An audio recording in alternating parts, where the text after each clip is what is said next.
Eu vou convidá-los a abrir comigo em Romanos 8, apenas no versículo 28. Romanos 8, ele esteve presente hoje em todo o dia.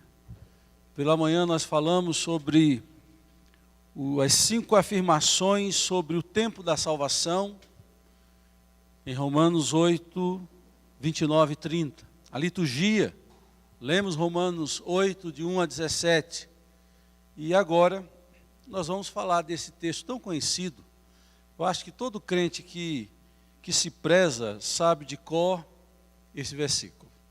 É um versículo chave para enfrentar situações adversas, difíceis, que muitas vezes o nosso coração não consegue processar.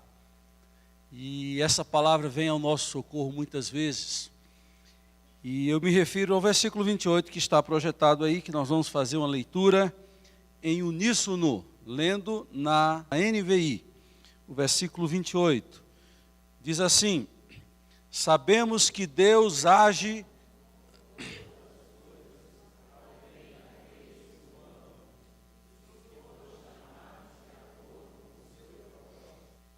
Amém. A leitura desse texto, ela é reconfortante. Mas experimentar e vivenciar esse texto na hora da tribulação e da angústia não é tão simples. O apóstolo Paulo, ele vai falar mais adiante, no capítulo 8, que nós vamos ser provados em várias circunstâncias adversas. Ele vai falar dos perigos de morte, de espada, fome, nudez. E ao final ele vai dizer que em todas essas coisas, nós somos mais do que vencedores. Não é na alegria, na bonança que nós somos vencedores, mas é na nudez, na fome, na escassez, nós também somos mais do que vencedores. Porque a vitória não está em superar a adversidade. A vitória está, sobretudo, em nos superar, encontrar forças em Deus, em ter uma reação diferente diante de um quadro tão difícil e adverso. Aí você sai dali firme porque veio a tentação, veio a dificuldade, e você estava como uma rocha, firme, porque Deus te fortaleceu para tal. É bem verdade que nós, nas nossas lutas e conflitos, somos solapados pela dúvida. É natural que a dúvida nos assole no momento da aflição. E nós, quando solapados, uma coisa que é clara, nós ficamos com medo do amanhã, porque não sabemos o que poderá acontecer amanhã. É por essa razão que Paulo começa o versículo de número 28 dizendo sabemos. Ele não inicia colocando dúvida, se inquietando, colocando a sua aflição como razão das suas afirmações. Ele diz, sabemos. Há muitas coisas que nós não sabemos.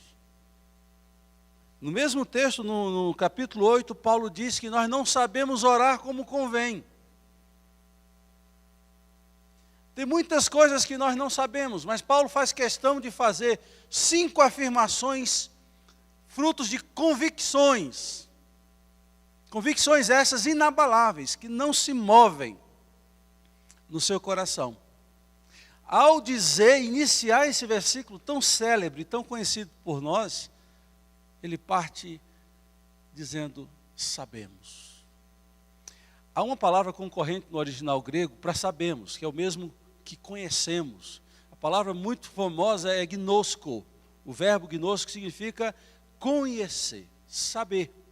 Daí vem a expressão gnóstico ou agnóstico, é de conhecer. Porém o gnosco ou gnosco, ele é fruto de um conhecimento intelectual, do estudo. Porém a palavra eudio tem a ver com o saber pela experiência, pela constatação. E Paulo usa essa palavra para dizer que nós sabemos. Isso me faz lembrar de Paulo, escrevendo a Timóteo na segunda carta, que depois nós transformamos em hino, quando dizemos, pois eu sei em quem tenho crido. É a mesma palavra que aparece aqui, sabemos, que aparece lá em Timóteo, quando Paulo fala a Timóteo, pois eu sei, conheço em quem tem crido. E sei que é poderoso para guardar o meu tesouro, a minha coroa, até o dia final. É esta experiência com Deus, é o conhecimento de Deus e do que Ele faz e sempre fez e continuará a fazer, que nos faz ter convicções. São convicções da experiência de uma caminhada com Deus. Não é simplesmente de uma leitura de uma história da Bíblia, que também é uma fonte motivadora para saber que o Deus que fez no passado poderá fazer hoje. Mas é na nossa experiência, na nossa caminhada com Deus. Será que você pode dizer, como Paulo, eu sei em quem tenho crido? Eu o conheço. Eu o conheço. Isso faz toda uma diferença para poder fazer afirmações de fé. Quando Deus é um ilustre desconhecido na nossa vida, nós não temos convicções. Nós ficamos ali na expectativa de que Ele faça alguma coisa por nós, mas nós não temos a experiência e o conhecimento. Paulo começa dizendo, conhecemos. E conhecemos muito bem esse Deus que fala o nosso coração. Paulo vai fazer aqui, como eu falava, 5 afirmações frutos de uma fé inabalável. A primeira delas, ele vai dizer de forma categórica, Ele age em minha vida. Quando Paulo está dizendo assim, que ele conhece, ele sabe que Deus age, ele age na vida de pessoas. E quem são essas pessoas? Pessoas que o amam. Deus age. Isaías é um livro especial. Quem já leu Isaías, quem já estudou Isaías, sabe que Isaías é considerado o evangelho do Velho Testamento. É o livro profético que mais fala de Jesus no Velho Testamento. E é interessante quando você começa a estudar esse livro, você vai se deparar com textos preciosos, e um deles é Isaías 43. Isaías 43 diz, eu sou o Senhor, e fora de mim não há Salvador. E ele no final vai dizer, agindo eu, quem o impedirá? Virou até um cântico antigo, nas igrejas mais antigas, e quem é da velha guarda conhece esse cântico. Agindo eu, quem o impedirá? Agindo eu, quem impedirá? Então, quando Deus resolve agir, nada impede, queridos. A Bíblia diz que Deus vai agir. E esta verdade é de alguém, é fruto de quem conhece esse Deus que age em nosso favor. Que olha por nós, que está interessado pelo nosso bem-estar, que quer que a gente chegue lá na ponta, que atravesse o mar. Então, não coloque dúvida se Deus vai agir ou não. Deus vai agir sobre nossas vidas. Deus tem todo o cuidado, todo um projeto para nós. Então, a primeira coisa que Paulo está dizendo nesse texto tão simples, esse versículo tão importante, é que Deus age por nós. Isso me faz lembrar Paulo, ainda em Romanos capítulo 8. Se Deus é por nós, quem será contra nós? É uma afirmação acompanhada de uma pergunta corajosa. É como se Paulo estivesse dizendo, Deus é por nós, quem se levanta aí para ser contra mim? A grande questão é saber se Deus é por nós. Se você o ama, Deus é por você. Ele age por você. Ele está cuidando da sua vida. Então, essa é a primeira afirmação que eu quero deixar claro. A segunda afirmação que deriva deste versículo breve, mas tão profundo, é que além dele agir em nossas vidas, ele age para o bem. É bem verdade que há momentos que a gente pensa que Deus é contra nós. E tem muitas pessoas que vivem uma relação religiosa perigosa porque eles vêm para a igreja ou fazem algo para Deus mais por medo do que por alegria, amor e prazer. Porque tem medo de Deus ser contra nós. E o pior, desconfiam das intenções de Deus, porque pensam que Deus quer fazer o mal. E que Deus é especialista em mal. Ele está louco para nos pegar numa falha, para ir trazer a sua mão e pesar essa mão sobre nós. A gente precisa ter cuidado com isso. Porque eu vejo um Deus que poderia nos fulminar toda manhã, mas Ele resolve ter misericórdia de nós.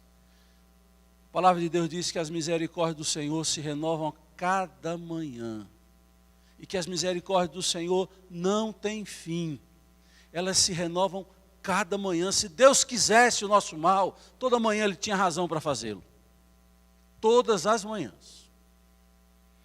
Mas não é isso que Jeremias no capítulo 29 vai dizer. Jeremias no capítulo 29 vai dizer outra coisa, meus irmãos. Deus falando por meio do profeta Jeremias diz: porque eu bem sei os pensamentos que tenho a vosso respeito, diz o Senhor, pensamentos de paz e não de mal. Pensamentos de paz e não de mal. E é um contexto de profunda desobediência de um povo obstinado para o mal. E Deus, por mais que estaria ou esteve a discipliná-los, Deus estava, sobretudo, planejando bem na vida deles. Eu olho para esse texto e sou convencido que Deus está preocupado em agir em meu favor, não só isso, mas que Deus está agindo para o meu bem. Nós muitas vezes compreendemos mal a ação de Deus. Eu gosto muito de dizer isso quando me lembro da experiência dos discípulos que foram conduzidos por Jesus a iniciarem a viagem sem Ele, ali no Mar da Galileia. Eles entram no barco e vão em direção a uma cidade para ali chegar do outro lado. E acontece que quando eles chegam no meio do Mar da Galileia, que tem aproximadamente 13 quilômetros por 22 a 23 quilômetros de comprimento. É um grande lago. É um lago muito grande. E aí, queridos, no meio, na pior parte, porque se fosse no começo, dava para voltar. Se fosse já chegando, dava para tentar chegar do outro lado. Mas é no meio. Não pode ficar pior. E Jesus vem ao encontro deles, para salvá-los, para resgatá-los. E quando Jesus se aproxima, o que é que eles dizem? Um fantasma. Confundem Jesus com um fantasma. Confundem Jesus com o mal. Atribuem um perigo a Jesus e não o bem.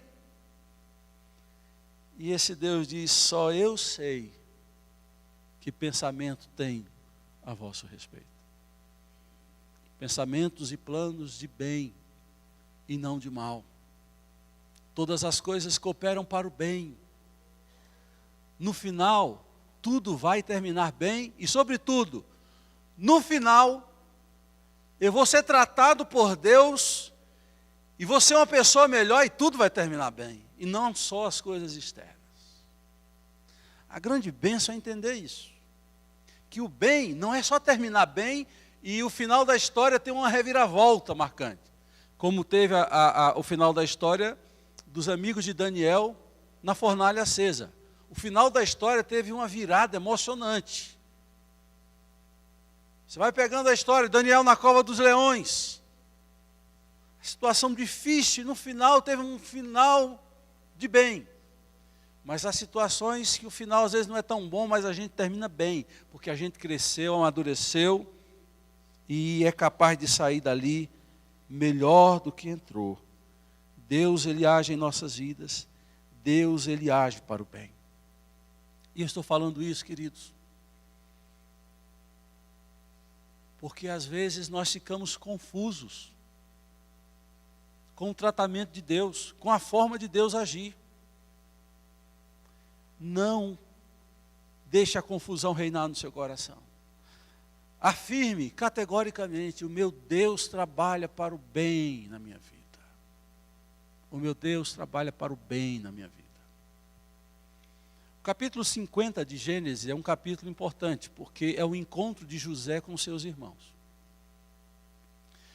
É um momento, assim, tão marcante, porque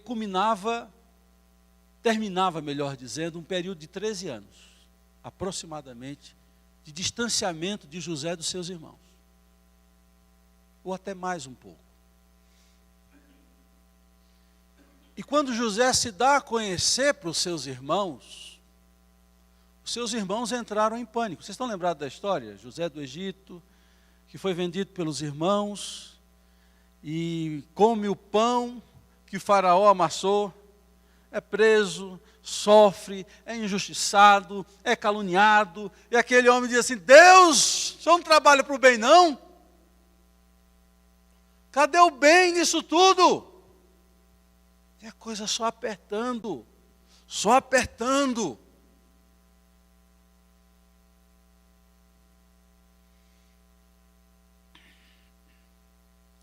Até que ele chega ao cume. Deus vai honrando, trabalhando, e aquele homem chega ao cume. Seus irmãos vêm ao Egito comprar, ele reconhece seus irmãos e tem todo um processo de cura que Deus iria fazer na vida de José com seus irmãos. Mas no capítulo 50 fala do momento que José se faz conhecer aos seus irmãos, eles entram em pânico, e José tem uma frase que todo crente deveria também aprender. A gente aprendeu isso aqui: todas as coisas cooperam para o bem, ok.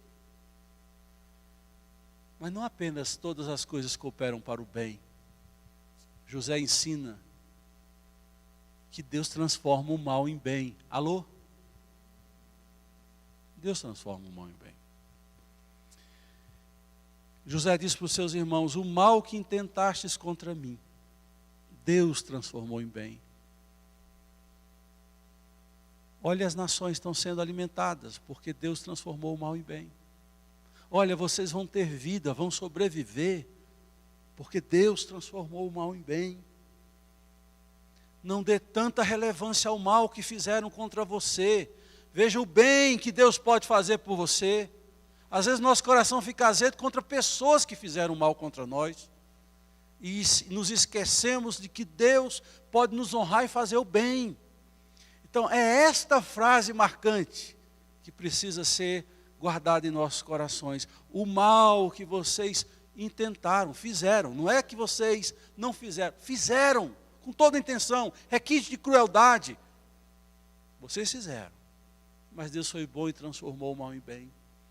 Então sabe por que todas as coisas cooperam para o bem? É porque Deus é capaz de transformar o mal em bem.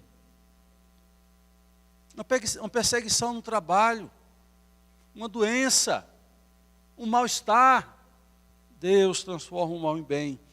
Então Deus age em nossas vidas. E, segundo, Ele age para o bem. Terceiro, em todas as coisas Ele age para o bem. Parece que eu vou ser um pouco repetitivo aqui, mas me permita sê-lo.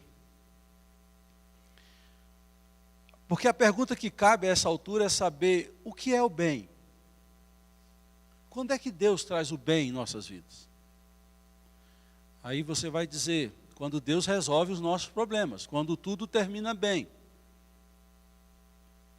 Não. O bem é aquilo que vai nos transformar em pessoas do bem. O Getsêmani de Jesus é um momento de profunda dor para o bem.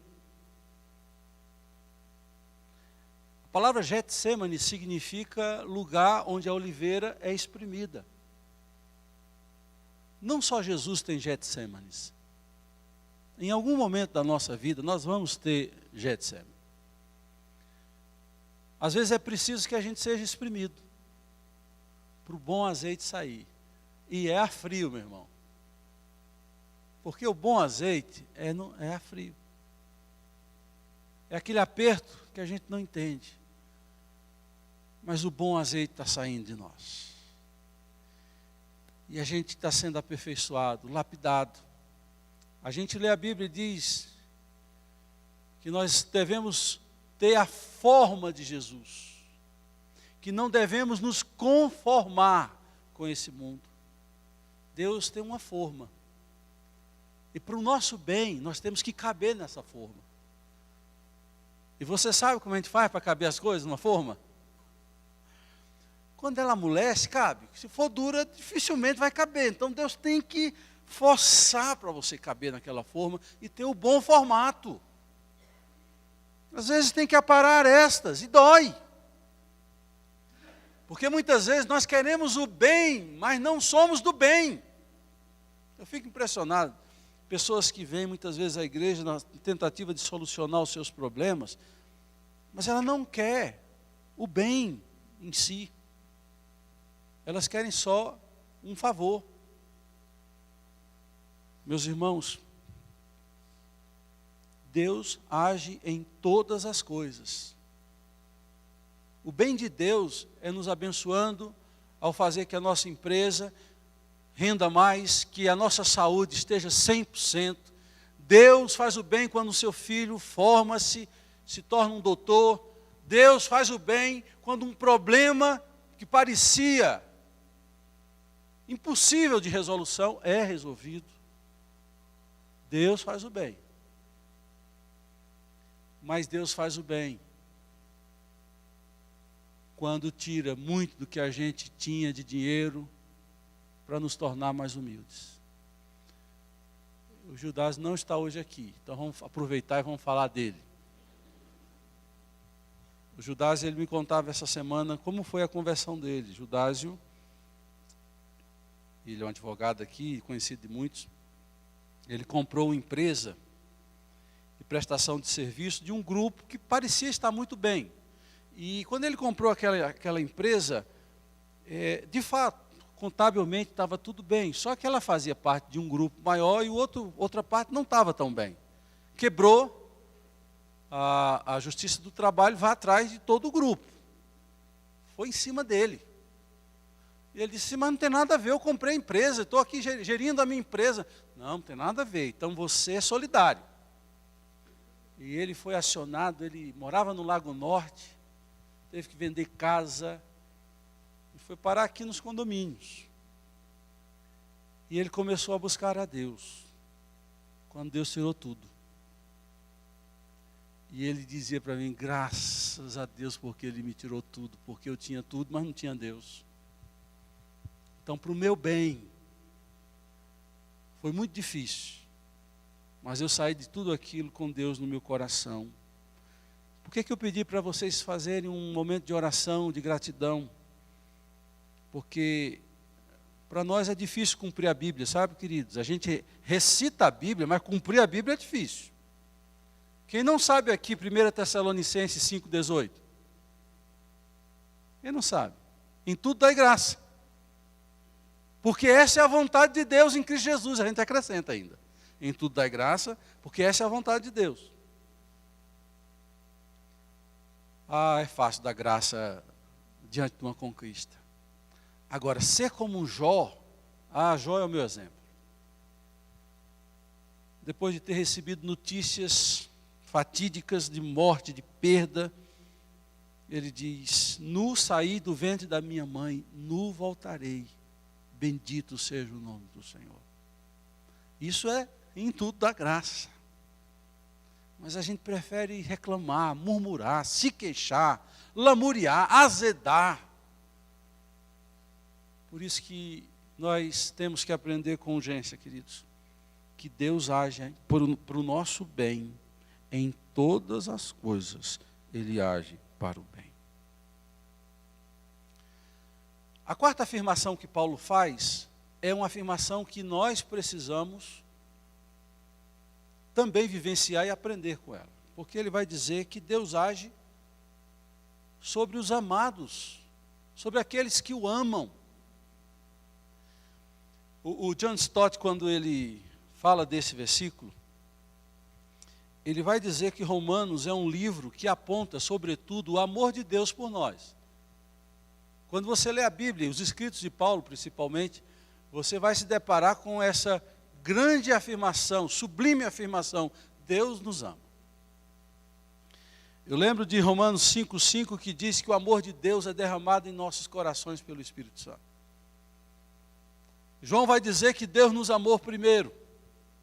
Paulo vai dizer que é necessário conhecer a altura, a profundidade, a largura do amor de Deus. Paulo vai dizer que nós somos constrangidos pelo amor de Deus. Fato é, Deus nos ama. A questão é, qual é a resposta de amor que temos dado a Deus? O compromisso de Deus de agir em favor de nós, de fazer o bem, é restrito a quem o ama. Vamos ler o versículo, por favor, pode botar, Bia. Porque a gente quer o bem, mas a gente quer amar a Deus. Sabemos que Deus age em todas as coisas para o bem daqueles que o amam, dos que foram chamados de acordo com o seu propósito, daqueles que o amam. Fato é que Deus nos ama, mas o bem está destinado e reservado para quem tem uma relação de amor com Deus. Não simplesmente para aqueles que procuram Deus porque querem um favor de Deus. O bem está reservado para quem quer amar a Deus sobre todas as coisas e quer manter um relacionamento depois que a tempestade passar.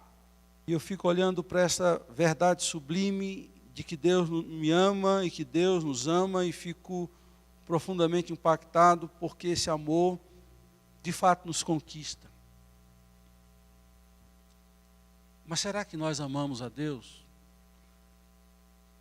E quando eu faço essa pergunta, eu vejo aqui semblantes que estão assim como o de Pedro, quando questionado sobre o amor.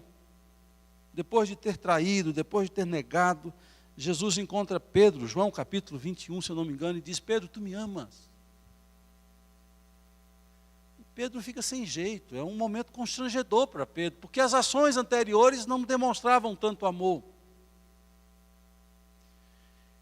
E essa pergunta é importante porque só vale a pena, Jesus estava deixando claro para Pedro, só vale a pena continuar um relacionamento com Jesus se tiver amor. Não é se tiver dependência, é se tiver amor. E quando Jesus fala de amor, Jesus não está falando de perfeição do amor, Jesus está falando de amor, um desejo de servi-lo. Porque Deus conhece as nossas instabilidades e vulnerabilidades. Então Ele não quer dizer: você me ama, você vai fazer o perfeito. Você me ama, eu sei que você vai tentar fazer o perfeito. Então, meus irmãos, por mais que o texto fale que Deus age para trazer o bem, Deus espera da nossa parte uma atitude recíproca, inferior, é bem verdade, mas recíproca, de amor a Ele. De amor de todo o coração. A última verdade que aprendo desse texto é que o chamado de Deus não é só com propósito, mas o que a gente passa para Ele fazer o bem, sejam situações boas ou mais que a gente passa, para que Ele venha fazer o bem na minha vida, tem um propósito. A minha salvação tem um propósito. Tudo que eu passo tem um propósito. Tem uma razão de ser. Então não pense você que você passa pelo bem ou pelo mal sem propósito. Por que Deus lhe deu recurso financeiro? Para você ajudar outros. Por que Deus lhe deu inteligência e conhecimento bíblico? Para você ensinar outros. E aí vai. Um belo dia, Esther, também conhecida como Hadassa, havia passado no Miss Pérsia, ganhado o prêmio, estava com a Mercedes na porta e casou com Assuero. E ela estava no bem bom. Até que o tio dela disse assim: olha, vamos matar todos os judeus, e você é judia. você não vai fazer nada? Ou você pensa que você está nessa posição por acaso? Você acha que você ganhou esse concurso só porque você é bonitona? Você ganhou esse concurso porque Deus tem um propósito. Ele pergunta, será que não é para esse fim que você está na posição que está?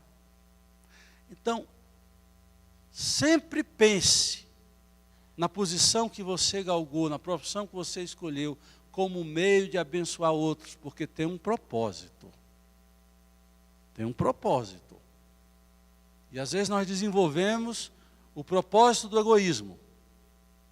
E reduzimos o que somos e o que temos para nós mesmos ou para poucos. Há um propósito. Isso é bom.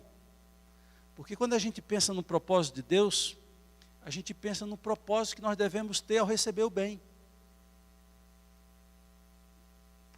Qual a razão de receber o bem, se esse bem não passa adiante? Se esse bem é estanque em nós mesmos. Se esse bem é para alimentar a nossa imaturidade. Deus quer o bem e quer que você seja uma pessoa do bem, uma pessoa melhor. Eu creio que com essa palavra, queridos, nós podemos dizer que conseguimos destrinchar esse breve versículo que começa com essa convicção. Nós sabemos pela relação, pela experiência com Deus, de que Deus age. E quando Deus age, nada impede. E Deus age em todas as circunstâncias, aparentemente boas ou más, independente de parecerem boas ou más, o final dessas boas ou más é sempre o bem. E que aqueles que são alvos desse bem, desse tratamento de Deus, são pessoas que experimentam o amor a Ele. Eles querem bem, não porque são egoístas, mas porque são de Deus, são filhos de Deus e o amam. Eles não querem apenas o que Deus pode dar, eles querem que aquele a quem também ama seja amado. Eu gosto muito da expressão que as irmãs de Lázaro mandaram avisar Jesus quando Lázaro estava doente. O recado que chegou lá por e-mail para Jesus é: está enfermo aquele a quem tu amas. Que recado maravilhoso, né? Não é está enfermo teu amigo, está enfermo aquele a quem tu amas. E a grande resposta que a gente pode dar a Deus é: Senhor, eu preciso, e o Senhor sabe também que eu te amo, como Pedro respondeu. E a gente entender por fim que o propósito de Deus é também o meu propósito. Se Deus tem um propósito de fazer o bem, eu devo terminar essa palavra dizendo que todos nós devemos na nossa vida cristã, todo dia, pensar: a quem vou fazer o bem hoje? Porque quem quer o bem de Deus tem que estar disposto a fazer o bem. Amém ou não amém? Que Deus nos dê a graça, a condição de querer o bem e de fazer o bem para a glória e para o nosso bem. Glória de Deus.